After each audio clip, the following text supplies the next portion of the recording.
Hello students, my self अभिषेक अग्रवाल और स्वागत करता हूं आपका आप ही के चैनल मैग्नेट ब्रेन्स पर। क्लास 12th केमिस्ट्री का 4th चैप्टर जो हम लोग देख रहे हैं, फिजिकल केमिस्ट्री का जो 4th चैप्टर माना जाता है, जिसका नाम है सरफेस केमिस्ट्री, जिसको बहुत डिटेल में अभी तक हम देख चुके हैं, जिसमें कोलॉइडल के बारे में हम लोग बात कर रहे थे और प्रॉपर्टीज ऑफ कोलॉइड्स को बहुत अच्छे से जान चुके हैं कि कोलॉइड के पास डिफरेंट डिफरेंट प्रॉपर्टीज होती है। अब बच्चों इस वीडियो में हम लोग देखेंगे प्यूरिफिकेशन ऑफ कोलॉइड। मतलब अगर तुम्हें कोलॉइड को प्यूरिफाई करना है तो किन किन मेथड से आप कोलॉइड्स को प्यूरिफाई कर सकते हो। What are the different methods जिन मेथड से आप कोलॉइड्स को प्यूरिफाई कर सकते हो। That will be called as purification of colloid. अब आप सोचोगे सर कोलॉइड में गंदगी का आई कहां से? मतलब कोलॉइड तो प्योर ही होगा ना। मतलब अगर आपको प्यूरिफाई करना है तो कुछ इंप्योरिटी तो होनी चाहिए। तो कोलॉइड में ऐसी क्या इंप्योरिटी है? वो तो खुद ही एक इंप्योरिटी से बनी हुई चीज है। मतलब वो तो खुद ही एक मिक्सचर है। क्योंकि जैसे मडी वाटर आप बोलते हो, अब मडी वाटर को क्यों साफ करना सर? वो तो पहले से ही गंदा है, उसको क्यों प्यूरिफाई करना? मेरी बात समझ में आ रही है? जैसे आप बोलते हो कोलॉइड को एटमॉस्फेरिक एयर जिसमें डस्ट पार्टिकल्स होते हैं, तो डस्ट पार्टिकल्स होंगे तो वो कोलॉइड सोल्यूशन होगा। अब ये थोड़ी ना कि उसमें से डस्ट पार्टिकल निकाल दो तो फिर काय का कोलॉइड सोल्यूशन? मतलब तुम प्यूरिफाई नहीं कर रहे, फिर तो तुम डिस्पर्स्ड फेस और डिस्पर्जन मीडियम को अलग कर रहे हो, तो फिर काय का आपका कोलॉइडल सॉल्यूशन। तो अब इसका मतलब समझना, प्यूरिफिकेशन का मतलब क्या है। जब बच्चों हम कोलॉइडल सॉल्यूशन की बात करते हैं तो कोलॉइडल सॉल्यूशन में कभी कभी हमारे क्रिस्टलॉइड्स आ जाते हैं। अब तुम बोलोगे सर ये क्या होता है? सिंपल शब्दों में कुछ सॉल्युबल सॉल्ट्स जो कोलॉइडल सॉल्यूशन में डिसॉल्व रहेंगे उनको हम क्रिस्टलॉइड्स बोलते हैं। और अगर आपको सिंपल शब्दों में इसको और सिंपल शब्दों में जानना है तो आप इसको इलेक्ट्रोलाइट का नाम दे सकते हो। मतलब ये क्या है? ये है सिंपल इलेक्ट्रोलाइट्स जो आपके कहां होते हैं? किसी भी कोलॉइडल सॉल्यूशन के साथ डिसॉल्व रहते। अब आप चाहते हो कि उस सॉल्युबल सॉल्ट को निकाल ले, उस इलेक्ट्रोलाइट को निकाल ले, उस क्रिस्टलॉइड को निकाल ले और कोलॉइडल सॉल्यूशन को प्योर कोलॉइडल सॉल्यूशन ही बना रहने दे। मतलब एक्चुअली जो आपके सामने मिक्सचर है वो क्या है? वो कोलॉइडल सॉल्यूशन और ट्रू सॉल्यूशन दोनों का कॉम्बिनेशन है, वो दोनों का मिक्सचर है। और अब आप चाहते हो कि सर ट्रू सॉल्यूशन का पार्ट जो है उसमें से हट जाए, यानी कि जो सॉल्युबल सॉल्ट्स हैं या जो इलेक्ट्रोलाइट उसके अंदर है या जो जो उसके अंदर सॉल्युबल सॉल्ट बनकर बैठे हुए, क्रिस्टलॉइड्स बनकर बैठे हुए, आप उनको निकाल लो और कोलॉइडल सॉल्यूशन प्योर फॉर्म में आ जाए। तो उसके लिए जो मेथड आप करोगे that will be considered as purification of colloid. That is called as purification of colloid. कई बच्चे इसको मिस इंटरप्रेट करते हैं। कई बच्चे सोचते हैं कि सर डिस्पर्स्ड फेस को अलग कर दो डिस्पर्जन मीडियम से तो ये प्यूरिफिकेशन होगा। भाई ये तो कोलॉइड का खत्म हो गया है, तो फिर कोलॉइड जो कोलॉइडल प्रॉपर्टीज हैं वो सब खत्म हो जाएंगी, क्योंकि कोलॉइड तब रहता है जब डिस्पर्स फेस और डिस्पर्जन मीडियम साथ में रहेंगे, तो उनको साथ में ही रखना है। लेकिन उसके अलावा अगर कोई सॉल्युबल सॉल्ट है, कोई इलेक्ट्रोलाइट है जिसको आप क्रिस्टलॉइड बोलते हो, अगर वो है तो उसको निकाल लो। That is called purification of crystalloid colloidal solutions. Clear हो गया? अब इसमें कितनी मेथड होती है? बेसिकली 3 मेथड है। एक है डायलिसिस, एक और डायलिसिस का पार्ट है विच इज कॉल्ड इलेक्ट्रोडायलिसिस, और एक है अल्ट्रा फिल्ट्रेशन प्रोसेस। ये 3 प्रोसेस से आप कोलॉइड को क्या करते हो? प्यूरिफाई करते हो। 3 प्रोसेस वो है जो कोलॉइड को आपको क्रिस्टलॉइड से अलग करने में मदद करती है या कोई सॉल्युबल सॉल्ट से अलग करने में मदद करती है। आइए डिस्कस करते हैं। तो यहां पर हम लोग इसके बाद आगे बात करते हैं। सबसे पहले प्रोसेस डिस्कस करते हैं जो कि है डायलिसिस। आपको पता है डायलिसिस हमारे बॉडी का भी हो सकता है। हमारे ब्लड जो है बॉडी के अंदर, वो ब्लड का भी आप डायलिसिस करते हो। जब एक्यूट किडनी इंजरी हो जाती है या जब किडनी फेल्ड हो जाती है या किडनी को ट्रांसप्लांट करना होता है, तो फिर ह्यूमन बॉडीज को डायलिसिस पर रखा जाता है। डायलाइजर करके एक मशीन होती है, उस पर रखा जाता है जिसके थ्रू ब्लड को प्यूरिफाई किया जाता है। एक बात बता दें, ब्लड जो है वो अपना कोलॉइडल सॉल्यूशन है। क्यों ब्लड आपका कोलॉइडल सॉल्यूशन है? क्योंकि उसके अंदर हीमोग्लोबिन प्रेजेंट है और हमने ये चीज देख ली थी कि it's a negatively charge colloid. तो वो नेगेटिवली चार्ज कोलॉइड आपका जो रहेगा वो ब्लड रहेगा। अब आप उस ब्लड को भी क्या करते हो कोलॉइडल सॉल्यूशन को, कि उसके अंदर जो इलेक्ट्रोलाइट्स होते हैं कई बार वो इम्बैलेंस हो जाते हैं। मतलब कई बार वो इलेक्ट्रोलाइट्स की मात्रा आपके जो वाटर सॉल्वेंट बॉडी के अंदर है उसके साथ इक्विलिब्रियम में नहीं होती। तो डायलाइजर जो है जिसके थ्रू डायलिसिस प्रोसेस की जाएगी, उसका यह काम होता है कि जो आपकी बॉडी में इलेक्ट्रोलाइट है, यानी कि जो आपकी बॉडी में सॉल्युबल सॉल्ट्स हैं, वो आपकी बॉडी के सॉल्वेंट के साथ इक्विलिब्रियम में मेंटेन करें। और इस दौरान कई बार होता है कि इलेक्ट्रोलाइट जो है, जो आयंस हैं, जो सॉल्ट डिसॉल्व्ड है, उनकी मात्रा बहुत ज्यादा होती है बॉडी में, तो उनको उससे निकालना पड़ेगा आपको, उससे उनको बाहर निकालना पड़ेगा आपको। मतलब वो इलेक्ट्रोलाइट को आपको निकालना पड़ेगा फ्रॉम द ब्लड सोल्यूशन, जो कि कोलोइडल सोल्यूशन है। तो वो डायलिसिस प्रोसेस से किया जाता है और मशीन को कहते हैं डायलाइजर। अब मैं आपको बताता हूं वैसे डायलिसिस का बेसिक कंसेप्ट क्या है, बेसिक प्रिंसिपल क्या है। तो देखो, it is a process of removing a dissolved substance, ये वो डिसॉल्व्ड सब्सटेंस है जो इलेक्ट्रोलाइट के रूप में होगा, फ्रॉम अ कोलॉइडल सोल्यूशन, जो कोलॉइडल सोल्यूशन में से आपको निकालना होगा bye diffusion through a suitable membrane in an apparatus called dialyser. और इसमें जो प्रिंसिपल इन्वॉल्व होगा जिससे वो इलेक्ट्रोलाइट्स निकल जाएंगे, वो होगा डिफ्यूजन प्रोसेस। डिफ्यूजन आपको पता है, सिंपल, किसी भी चीज का मूवमेंट होना, किसी भी पर्टिकुलर पार्टिकल्स का मूवमेंट होना from the region of their high concentration to the region of their low concentration. मतलब उस जगह से वो भागेंगे जहां पर उनकी मात्रा ज्यादा है और उस जगह पर जाएंगे जहां उनकी मात्रा कम है। ये आपको एक डायग्राम से बताने की कोशिश की गई है कि डायलिसिस प्रोसेस वर्क कैसे करता है। तो देखो, आपका एक कंटेनर है जिसमें आपने बाहर एक प्योर पानी भर रखा है, उसके अंदर आपने एक सिंपल सेमी परमेबल मेम्ब्रेन का एक कंटेनर ले रखा है। मतलब ये जो अंदर भर रखा है आपने, जो आपको दिख रहा है एक बॉटल टाइप का, वो एक्चुअली सेमी परमेबल मेम्ब्रेन की एक कोई बैग है।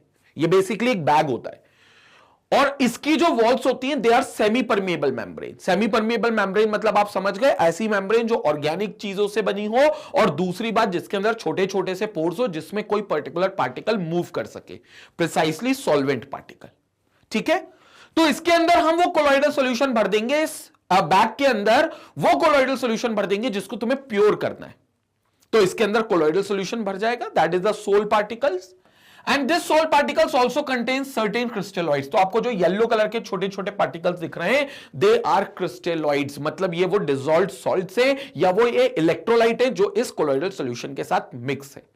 और यहीं पर ये जो क्रिस्टलॉइड्स हैं, यही क्रिस्टलॉइड्स हमारी इंप्योरिटी को बता रहे हैं कि ये इंप्योर कोलॉइडल सॉल्यूशन है। तो हम चाहते हैं क्रिस्टलॉइड बाहर आ जाए।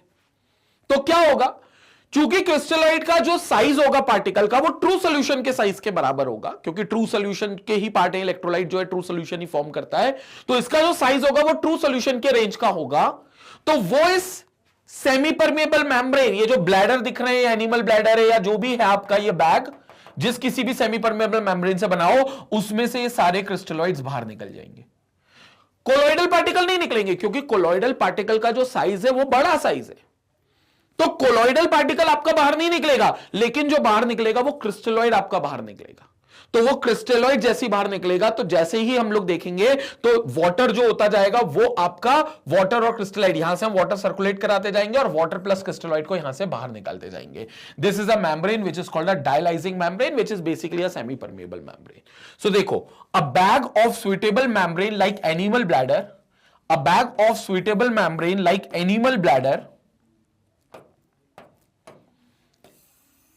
और पर्चमेंट पेपर और सेलोफेन शीट, ये सारी चीजें जो हैं ये आपके वही जो सेमी परमेबल मेम्ब्रेन होती है, बेसिकली जो मेम्ब्रेन होती है जिसके थ्रू आप क्रिस्टलॉइड्स को निकाल सकते हो बाहर, उसको बनाने के लिए काम आती है, वो मेम्ब्रेन बनाने के लिए काम आती है। Containing the colloidal solution is suspended in a vessel through which fresh water is flowing continuously।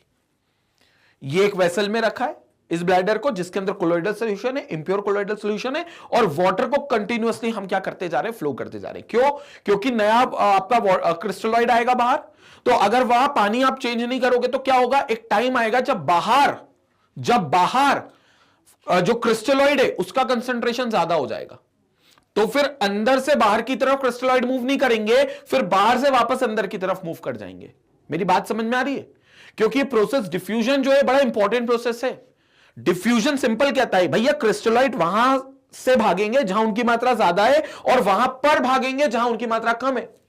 तो ज्यादा मात्रा जहां पर है वहां से निकलेंगे और कम मात्रा जहां पर है वहां पर जाएंगे क्रिस्टलॉइड। तो अभी इस बैग के अंदर ज्यादा मात्रा है और बैग के बाहर जो वेसल है जिसमें पानी भरा हुआ है उसमें मात्रा कम है, तो सारे क्रिस्टलॉइड बाहर की तरफ मूव करेंगे। लेकिन फिर ये पानी को चेंज करना, पानी विद क्रिस्टलॉइड निकालना बहुत जरूरी है, क्योंकि अगर आप नहीं निकालोगे तो बाहर एक टाइम आएगा जब क्रिस्टलॉइड की संख्या निकल कर ज्यादा हो जाएगी, बाहर की साइड ज्यादा हो जाएगी और अंदर ब्लैडर में जो बैग बना रखा है उसमें कम हो जाएगी, तो वापस से क्रिस्टलॉइड अंदर चला जाएगा वो आपको नहीं करना है, इसलिए आपको लगातार पानी जो है वो बदलते रहना पड़ेगा, जो वाटर क्रिस्टलॉइड लेकर निकल जाएगा और फ्रेश वाटर फिर से वहां से इनलेट से आप वापस उसके अंदर रखोगे। क्लियर हो गया?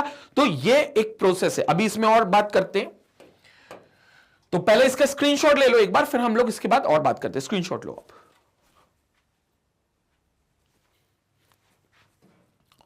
So now the molecules and ions diffuse through membrane into the outer water and pure colloidal solution is left behind. तो जो भी क्रिस्टलॉइड है, जो भी उसके मॉलिक्यूल्स होंगे या आयंस होंगे, क्योंकि वो इलेक्ट्रोलाइट होगा, वो क्या होगा, इस ब्लैडर से, सेमी परमिएबल मेम्ब्रेन के बैक से बाहर आ जाएगा। और जो कोलॉइडल पार्टिकल्स हैं, डिस्पर्स फेस के पार्टिकल्स हैं, उनका साइज बड़ा होने के कारण, किससे बड़ा होने के कारण? क्रिस्टलॉइड के पार्टिकल के साइज के मुकाबले, उस क्रिस्टलॉइड के पार्टिकल के साइज के मुकाबले कोलॉइडल सॉल्यूशन का चूंकि पार्टिकल का साइज बड़ा है, तो वो इसी बैग के अंदर रह जाएगा, वो बाहर नहीं आ पाएगा, वो इसी बैग के अंदर रह जाएगा। इस प्रोसेस को, for example, blood is a negatively charge colloid and it may be purified bye dialysis. So this is how the process of dialysis work. तो ये डायलिसिस की प्रोसेस है, और जो ब्लड है वो नेगेटिवली चार्ज कोलॉइड है, और ब्लड को भी हम इसी प्रकार डायलिसिस करते हैं। बस उसमें जो ब्लैडर होता है, ये ऐसा अरेंजमेंट नहीं होता है, उसमें एक डायलाइजर करके एक मशीन आती है जो आपकी बॉडी में, आपके बॉडी पर उस पर अप्लाई की जाती है, और उसके बाद आपके ब्लड को प्यूरिफाई किया जाता है। क्लियर हो गया? लेकिन ये तभी होता है जब किडनी की फंक्शनिंग सही नहीं होती। अदरवाइज किडनी का ही ये फंक्शन है कि आपकी बॉडी में जो इलेक्ट्रोलाइट है और जो ब्लड है, कोलॉइडल सॉल्यूशन है, या जो सॉल्वेंट आपके बॉडी के अंदर है, उनके सबके बीच में इक्विलिब्रियम मेंटेन करे। ये किडनी की वर्किंग होती है। तो किडनी की यही प्यूरिफिकेशन की वर्किंग है। But in artificial cases, if kidney doesn't work properly, तो आप डायलिसिस प्रोसेस पर जा सकते हो। क्लियर हो गया? एक और बात, डायलिसिस प्रोसेस पर जो नॉर्मल लाइफ देखी गई है, वो 15 से 20 साल तक की लाइफ हो सकती है। मतलब अगर एक ह्यूमन बीइंग को डायलिसिस पे रखा गया तो 15-20 साल तक लाइफ जी लेता है। But there are few cases जिसमें वो 20 साल के ऊपर भी लाइफ जिए। क्लियर हो गया? But again it's a very good development in the science, in the medical science specifically. जब किडनी फेल हो जाती है तो ये डायलिसिस प्रोसेस बहुत काम की होती है। स्क्रीनशॉट लेंगे, इसके बाद हम लोग इसी के बाद और बात करेंगे। अब इससे जुड़ा हुआ एक और कंसेप्ट आएगा, इलेक्ट्रोडायलिसिस। उसके लिए देखते हैं, पहले स्क्रीनशॉट लो।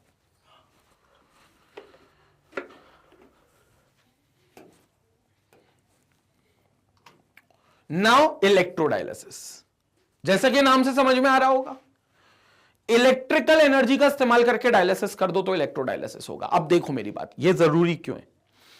जो डायलिसिस प्रोसेस है, जिसमें कोई क्रिस्टलॉइड के पार्टिकल्स उस सेमी परमिएबल मेम्ब्रेन, यानी कि उस ब्लैडर या उस बैग से बाहर आएंगे थ्रू सेमी परमिएबल मेम्ब्रेन, तो ये प्रोसेस जो होगी बड़ी स्लो प्रोसेस होती है। मतलब ये बहुत तेजी में नहीं होती, आराम आराम से क्रिस्टलॉइड होता है, बाहर निकलता है, आराम आराम से वो लोग बाहर जाते हैं। अब आप चाहते हो कि तेज हो ये प्रोसेस, तो आप क्या कर सकते हो? आप एक एक्सटर्नल फील्ड लगा सकते हो। कौन सी फील्ड? Electrical field. और under the influence of electrical field वो जो क्रिस्टलॉइड होगा वो तेजी में बाहर चला जाएगा। कैसे जाएगा, मेरी बात को समझना। In this method an electric field is applied across the bag of suitable membrane. Across the bag मतलब वही बैग जो सेमी परमिएबल मेम्ब्रेन जिसकी वॉल्स हैं, जिस बैग में आप कोलॉइडल सॉल्यूशन जो इंप्योर फॉर्म में होगा वो भर के रखोगे, उस बैग के अक्रॉस आप क्या कर सकते हो? इलेक्ट्रिकल फील्ड अप्लाई कर सकते हो, इलेक्ट्रिक फील्ड अप्लाई कर सकते हो, which contains the soul with the help of 2 electrodes। तो इसके में आपको करना कुछ नहीं, 2 इलेक्ट्रोड्स लगानी है। तो आप यहां पर 2 इलेक्ट्रोड्स लगा सकते हो सिंपल, या इसके अंदर और प्रोसेस में यहां पर कहीं लगाना है आपको, तो ये आप 2 इलेक्ट्रोड्स यहां पर लगा सकते हो। तो ये एक हो गया, ये दूसरा हो गया, ठीक है।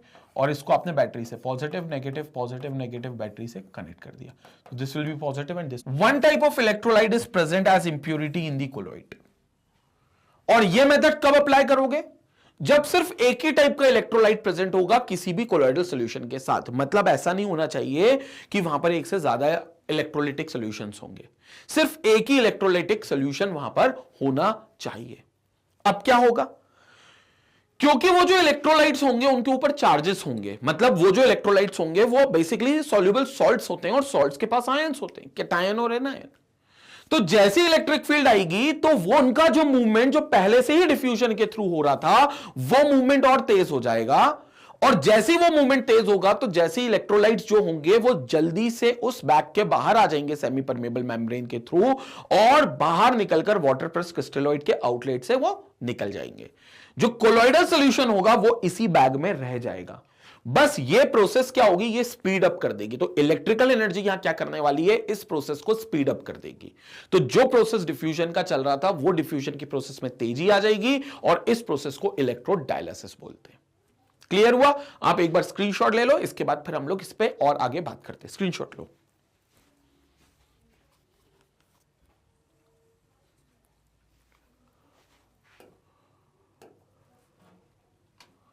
Now the next process is ultrafiltration. Ultrafiltration की प्रोसेस है जो बहुत इंपॉर्टेंट प्रोसेस है। यह भी प्रोसेस जो आती है ये क्रिस्टलॉइड को या किसी सॉल्युबल सॉल्ट को या आपके इलेक्ट्रोलाइट को कोलॉइडल सॉल्यूशन में से निकालने का काम करती है। But the process is called ultrafiltration. अब अल्ट्राफिल्ट्रेशन मतलब फिल्ट्रेशन का भी फाइनेस्ट फॉर्म। अल्ट्रा वर्ड हम कहां यूज करते हैं, जब इंटेंसिटी उस चीज की बहुत ज्यादा हो। कहते हैं ना यार बहुत माइक्रोस्कोप देख सकता है एक छोटे साइज के पार्टिकल को, तो अल्ट्रा माइक्रोस्कोप उससे भी छोटे साइज के पार्टिकल को देख सकता है। अल्ट्रा वर्ड हम इसलिए यूज करते हैं। अब फिल्ट्रेशन और अल्ट्रा फिल्ट्रेशन का कंसेप्ट क्या है। फिल्ट्रेशन आपको पता है कि सिंपल किसी भी चीज को फिल्टर कर देना जिसके अंदर अगर इंप्योर पार्टिकल्स हैं, इंप्योरिटीज के पार्टिकल्स हैं जिनका साइज रेलिवेंट है, सिग्निफिकेंट साइज के पार्टिकल्स हैं, तो वो एक फिल्टर पेपर से सेपरेट कर सकते हैं, क्योंकि फिल्टर पेपर का अपना एक पोर होता है, अपना एक साइज होता है। लेकिन अगर बहुत छोटे पार्टिकल हुए वो, तो प्रॉब्लम क्या आती है बच्चों, वो फिल्टर पेपर से सेपरेट नहीं हो सकते। और जो मैं कोलॉइडल सॉल्यूशन की बात कर रहा हूं, उस कोलॉइडल सॉल्यूशन में जो क्रिस्टलॉइड होगा उसका जो पार्टिकल साइज होगा वो कोलॉइडल के भी पार्टिकल साइज से बहुत छोटा होगा। क्योंकि मैं आपको यह बात पहले बता चुका हूं, यह बात मैं बता चुका हूं कि क्रिस्टलॉइड जो होंगे वो ट्रू सॉल्यूशन के साइज के रेंज में होते हैं। तो मतलब जो क्रिस्टलॉइड है उनका पार्टिकल साइज बहुत छोटा है, कोलॉइडल सॉल्यूशन के पार्टिकल साइज से भी छोटा है, डिस्पर्स फेज के पार्टिकल साइज से भी छोटा है। अब आप क्या करोगे, एक नॉर्मल अगर फिल्टर लेते हो, नॉर्मल फिल्टर लेते हो तो उससे वो तो पास हो जाएंगे, उनको तो होना भी है क्रिस्टलॉइड को, लेकिन कोलॉइडल सॉल्यूशन के पार्टिकल भी पास हो जाएंगे, क्योंकि कोलॉइडल सॉल्यूशन का भी पार्टिकल जो है फिल्टर पेपर से निकल जाता है। अब आप चाहते हो उस फिल्टर पेपर को, जो पोर्स हैं उस पोर्स को और छोटा कर दो। क्यों आप चाहते हो? आप इतना छोटा करना चाहते हो कि ट्रू सॉल्यूशन जो क्रिस्टलॉइड है उसके पार्टिकल्स निकल जाए, लेकिन कोलॉइडल पार्टिकल्स जो डिस्पर्स्ड फेस के पार्टिकल्स है वो ना निकले। नॉर्मल फिल्टर पेपर होता तो दोनों ही निकल जाते, तो फिर काय का सेपरेशन होता, कोई फिल्ट्रेशन नहीं होती। आप चाहते हो कोलॉइडल जो है वो पार्टिकल ना निकले, लेकिन क्रिस्टलॉइड के जो पार्टिकल है वो निकल जाए। अब इसके लिए आपको जो पोर साइज होगा फिल्टर पेपर पे उसको थोड़ा सा बंद करना होगा, उस पोर साइज को थोड़ा सा छोटा करना होगा। और चिंता क्रिस्टलॉइड के निकलने की नहीं है, क्रिस्टलॉइड के तो पार्टिकल इतने छोटे वो तो निकल जाएंगे। चिंता कोलॉइडल सॉल्यूशन के पार्टिकल को रोकने की है कि ये रुकेंगे कि नहीं रुकेंगे, क्योंकि इनका साइज क्रिस्टलॉइड से तो बड़ा है कोलॉइडल पार्टिकल का, लेकिन इतना भी बड़ा नहीं है कि फिल्टर पेपर से रुक जाए। तो फिल्टर पेपर के साइज को छोटा करना पड़ेगा, मतलब फिल्टर पेपर को फिल्ट्रेशन प्रोसेस को बनाना पड़ेगा अल्ट्रा फिल्ट्रेशन प्रोसेस, और फिल्टर पेपर को बनाना पड़ेगा अल्ट्रा फिल्टर पेपर, मतलब और छोटे पोर साइज का फिल्टर पेपर। तो उसको बोल दोगे अल्ट्रा फिल्ट्रेशन। अब वो कैसे बनाओगे, ऐसा नहीं कि अल्ट्रा फिल्टर पेपर मिलता है, या आप बना भी सकते हो। कैसे बनाओगे देखो यहां पर, it is the process of separating the colloidal particles from the solvent and soluble salts by passing colloid through an ultra filter paper. तो कोलॉइड को जैसे ही आप अल्ट्रा फिल्टर पेपर से पास करोगे तो जो क्रिस्टलॉइड होंगे या जो सॉल्युबल सॉल्ट्स होंगे या जो सॉल्वेंट होगा वो सब नीचे चला जाएगा, और जो कोलॉइडल पार्टिकल होंगे वो ऊपर रह जाएंगे। अच्छा, इसमें डिस्पर्जन मीडियम भी नीचे चला जाएगा। डिस्पर्जन मीडियम को भी अल्ट्रा फिल्टर पेपर नहीं रोकेगा। अल्ट्रा फिल्टर पेपर सिर्फ किसको रोकेगा, कोलॉइड के डिस्पर्स्ड फेस के पार्टिकल को। कोई बात नहीं, डिस्पर्स फेस के पार्टिकल हमें मिल जाएंगे, उसमें हमारे क्रिस्टलॉइड भी नीचे चलेगा, इलेक्ट्रोलाइट भी सब नीचे चला गया। ये डिस्पर्स फेस के पार्टिकल को हम डिस्पर्जन मीडियम में, फ्रेश डिस्पर्जन मीडियम में मिला देंगे, फ्रेश डिस्पर्जन मीडियम में मिला देंगे। कोई टेंशन की बात नहीं है, समझो मेरी बात कैसे। अब सवाल यह कि अल्ट्रा फिल्टर पेपर बनेगा कैसे। मुद्दा यह नहीं है कि ये इसके बाद क्या होगा, मुद्दा यह कि अल्ट्रा फिल्टर पेपर बनेगा कैसे। ये मार्केट में नहीं मिलता, मार्केट में मिलेगा फिल्टर पेपर। तो अल्ट्रा फिल्टर पेपर कैसे बनेगा पहले उसको देख लो। An ultra filter paper is prepared by soaking the filter paper in a collodion solution which is a 4% solution of nitrocellulose in a mixture of alcohol and ether. तो नाइट्रोसेल्यूलोस 4% अगर आप लो in a mixture of alcohol and ether, उसमें कुछ देर तक filter paper को भिगा कर रखो, मार्केट से लाओ filter paper, 4% nitrocellulose along with alcohol and ether, ये एक सोल्यूशन होगा जिसमें आप वो फिल्टर पेपर को डुबा कर रखना ताकि फिल्टर पेपर कुछ वो सोल्यूशन सोख ले, बाहर निकालना, ड्राई करना, hardened by formaldehyde, it will be hardened by formaldehyde and then finally drying it.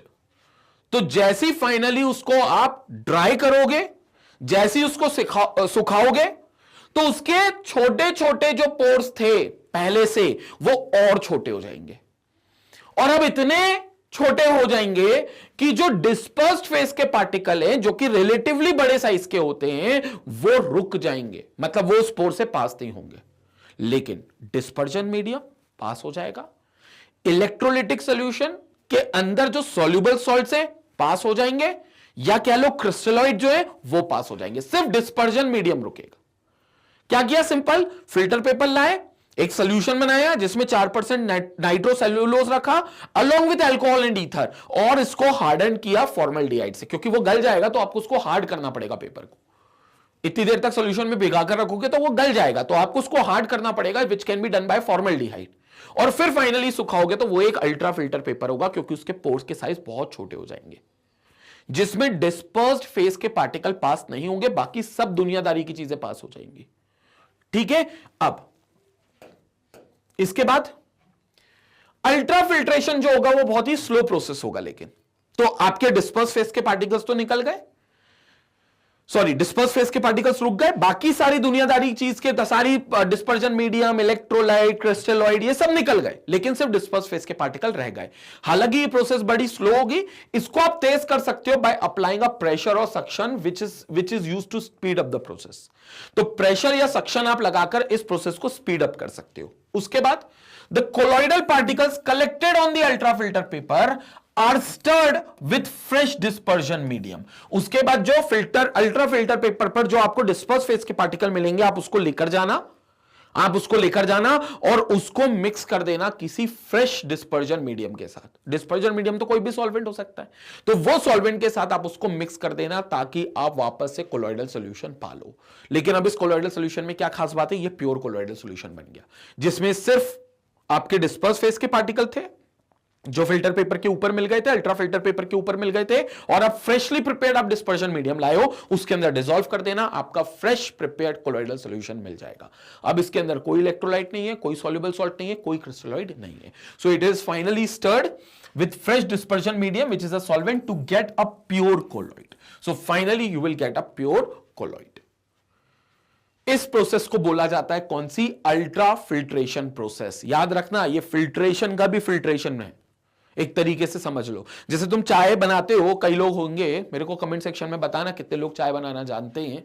तो चाय अगर आप बनाओगे तो आप जब चाय बनने के बाद उसको फिल्टर करते हो तो एक छन्नी लगाते होगे ना, एक छन्नी लगाते हो तो फिल्टर करते होगे, तो चाय पत्ती ऊपर रह जाती है, मान लो वो डिस्पर्स फेस है, और बाकी सब चाय, शक्कर, मिल्क, वाटर जो उसमें मिला रखा होगा, सारी दुनियादारी की चीजें नीचे चली गई, वो चाय पत्ती तुमको उसके ऊपर मिल गई। लेकिन याद रखना, यहां पर हम सिर्फ वो फिल्टर नहीं यूज कर रहे, हम एक छन्नी यूज नहीं कर रहे, हम 2 छन्नी यूज कर रहे हैं। कई बार होता है ना, कई बार आप देखना चाय की दुकान पर जाना, जो चाय स्टोर्स होती हैं वहां पर, टी स्टोर्स पर, वो लोग क्या करते हैं, वो 2 छन्नी लगाकर भी चाय को कभी कभी छानते हैं। कभी देखना, वो 2 छन्नी लगाना मतलब उसका फिल्ट्रेशन का भी फिल्ट्रेशन कर रहे हैं, that is called ultra filtration. तो यहां पर भी हमने अल्ट्रा फिल्टर पेपर बनाया, और वो जो हमको ऊपर पार्टिकल मिल गया वो कोलॉइडल पार्टिकल है, मेनली डिस्पर्स फेस का पार्टिकल है, जिसको डिस्पर्जन मीडियम के साथ मिलाकर हम colloidal solution fresh colloidal solution बना सकते हैं, बिल्कुल प्योरेस्ट फॉर्म का। क्लियर हो गया? ये था 3 मेथड, अल्ट्रा फिल्ट्रेशन, इससे पहले इलेक्ट्रोडायलिसिस, और सबसे पहले डायलिसिस। हालांकि डायलिसिस और इलेक्ट्रोडायलिसिस एक ही मेथड है, बस उसको स्पीड अप कर देते बाय द इलेक्ट्रिकल एनर्जी, तो इलेक्ट्रिकल एनर्जी की मदद से वो और स्पीड अप हो जाती है प्रोसेस। बट ये थी 3 मेथड जो कि हमारे कोलॉइडल सॉल्यूशन को प्योर करने में मदद करती है। जल्दी से आप इसका स्क्रीनशॉट लेंगे, फिर मैं वीडियो कंक्लूड करता हूं। स्क्रीनशॉट लीजिए आप।